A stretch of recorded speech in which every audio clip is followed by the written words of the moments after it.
Narcissistic మెంటాలిటీలో empathy ఉండదు. అంటే narcissistic mentality వాళ్ళు అవతల వాళ్ళ ఫీలింగ్స్ని అర్థం చేసుకోలేరా? అందుకే ఎంపతి లేదా? అర్థం చేసుకునే కెపాసిటీ లేక కాదు, అర్థం చేసుకునే ఇంట్రెస్ట్ లేక.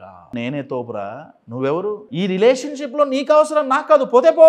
సో ఎంపతి ఉండదు. ఎంపతి ఉండటం వల్ల వీళ్ళ ప్రవర్తన మిమ్మల్ని హర్ట్ చేసిందా, మిమ్మల్ని సంతోషపరిచిందా? సంతోషపరిచే ఛాన్స్ అయితే ఉండదు.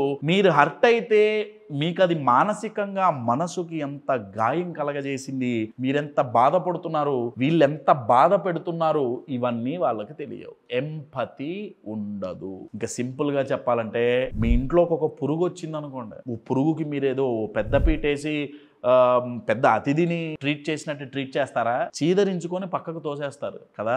నార్సిస్టిక్ మెంటాలిటీ వాళ్ళు కూడా వాళ్ళ రిలేషన్షిప్ లో వాళ్ళ పార్ట్నర్ని అంతే చూస్తారు. వాళ్ళ ఫీలింగ్స్ తో వీళ్ళకి సంబంధం ఉండదు, వాళ్ళ ప్రయారిటీస్ తో వీళ్ళకి సంబంధం ఉండదు, వాళ్ళ అయిష్టాలతో వాళ్ళకి ఏది ఇష్టం ఏది ఇష్టం లేదు, ఇలా చేస్తే వాళ్ళు ఏమన్నా హర్ట్ అవుతారా, ఇలా చేస్తే వాళ్ళకి ఏమన్నా ఇబ్బంది కలుగుతుందా, ఆలోచించరు.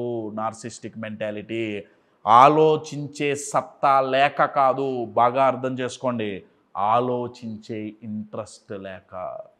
ఇన్ షార్ట్, ఒక్క పదంలో చెప్పాలి అంటే narcissistic mentality is a torturous machine అండి. మీరు బాగా గుర్తుపెట్టుకో. ఒక వ్యక్తిని ఇమోషనల్గా టార్చర్ ఎలా చేయాలి వాళ్ళకి తెలుస్తుంది.